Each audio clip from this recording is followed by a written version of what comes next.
அந்த மாதிரி இன்னொரு இன்சிடென்ட் என்னன்னா வந்துட்டு, ஒரு நாள் வந்து என் அப்பா வந்து திட்டுறாரு என்ன. வந்துட்டு "காலேஜ் முடிச்சுட்ட, வந்துட்டு முன்னாடியாவது வந்துட்டு ரொம்ப தெளிவா வந்து கண்ணு, மூக்கு வச்சுலாம் படம் வரைஞ்சுட்டு இருந்த. அழகா இருந்துச்சு. இப்போ வந்து ஃபுல்லா கிறுக்கிட்டு இருக்க. இப்படி இருக்கு. இ இத வச்சு என்னடா பண்ண முடியும்? இ இ இதில என்ன நீ என்ன பண்ண போற? வந்து வேலைக்கு போ." அ அப்படிலாம் வந்து சொல்லிட்டு இருந்தாரு. வேலைக்கு போன்னு சொல்லல. பட் ஏதோ சம்பாதிக்கணும். You should learn I mean have to earn அப்படிலாம் சொல்லிட்டு இருந்தாரு.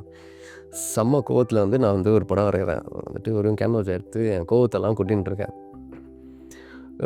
படத்த வரைஞ்சு முடிக்க போறேன். கொஞ்சோண்டு இன்கம்ப்ளீட்டா இருக்கு. அது கைண்ட் ஆஃப் வெறும் வந்துட்டு கோவத்தில ஸ்ட்ராங்கான டாட் தான். இப்படி இப்படி இப்படி இப்படி ஸ்ட்ரோக்கா வச்சுட்டு ரெடியா அப்போ என் இன்னொரு ஃப்ரெண்ட் வந்து உள்ள வரான். "என்ன மச்சான் அப்பா திட்டினாரா? அவ்வளோ கோவத்த காட்டுற" அப்படின்னு சொல்லிட்டு போயிட்டான். அப்போ அ இது யாருக்குமே தெரியக்கூடாதுன்னு வரையறது இவ்ளோ பளிச்சுன்னு இருக்கா? அப்படின்றது வந்துட்டு எனக்கு அன்னைக்கு தான் வந்துட்டு ஓகே. இது வந்துட்டு எதுவும் புரியாத, தெரியாத கோடுலாம் கிடையாது. யாருக்கு புரியணுமோ அவங்களுக்கு வந்து கண்டிப்பா புரியும்.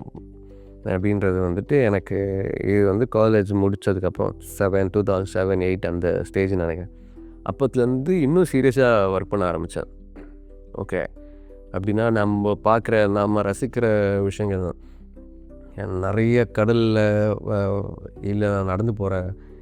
என் ஸ்டுடியோ மகாலிபுரம்ல ஸ்டுடியோ வச்சிருந்தேன். ஸோ ஒரு 15 வருஷம் வந்துட்டு ஃப்ரம் வேளச்சேரி, பாலவாக்கம், திருவான்மியூர்லேருந்து மகாலிபுரம் டெய்லி போயிட்டு வருவேன். அப்போ போயிட்டு வரும்போது ஃபர்ஸ்ட் டே போகும்போது ஞாபகம் இருக்கு. இப்போ போகிறதும் ஞாபகம் இருக்கு. அந்த டிரான்சிஷன் இருக்குல்ல, கடல் அங்கேயே தான் இருக்கு. அந்த ரோடும் அங்கேயே தான் இருக்கு. அந்த மரமும் அங்கே இருக்கு.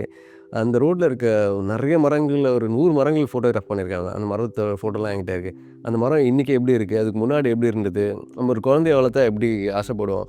இந்த மாதிரி அ அ ஒரு நாள் போம்போது காத்து எப்படி இருக்கும்? வெயில்ல போனா காத்து எப்படி இருக்கும்? இந்த மாதிரி கான்ஷியஸாவே ஃபீல் பண்ணி மறந்து போனதெல்லாம் சப்கான்ஷியஸா இருக்கும்போது, இப்ப நான் வரையும்போது அதெல்லாம் எனக்கு ரொம்ப ஈஸியா வந்துட்டு, ஓகே இந்த டோன் இந்த ஒரு வார்ம்த் எல்லோ தேவையா? இல்ல வ ரொம்ப கிரேவா இருந்தா போதும், பிரைட்டா எல்லோவா இருந்தா போதுன்றதெல்லாம் பயங்கர ஹெல்ப்ஃபுல்லா இருக்கும்.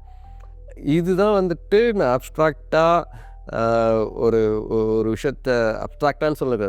என் ஃபீலிங்க வந்துட்டு அப்ஸ்ட்ராக்ட் கன்டெம்பரரி ஆர்ட்டா கன்வெர்ட் பண்ணும்போது வந்து இதெல்லாம் எனக்கு யூஸ்ஃபுல்லா இருக்கும். இதுதான் வந்துட்டு ரொம்ப உண்மையாவும் இதில பொய் சொல்றதுக்கோ, இல்ல ஃபேக்கா கிறுக்கிறதுக்கோலாம் எந்த ஒரு இதுவுமே இருக்காது. ஏன்னா, கான்ஷியஸா இதெல்லாம் நம்ம உள்ளுக்குள்ள ஃபீல் பண்ணது வந்துட்டு கண்டிப்பா அது வெளிய வரும்போது வந்துட்டு பயங்கர சூப்பரா இருக்கும்.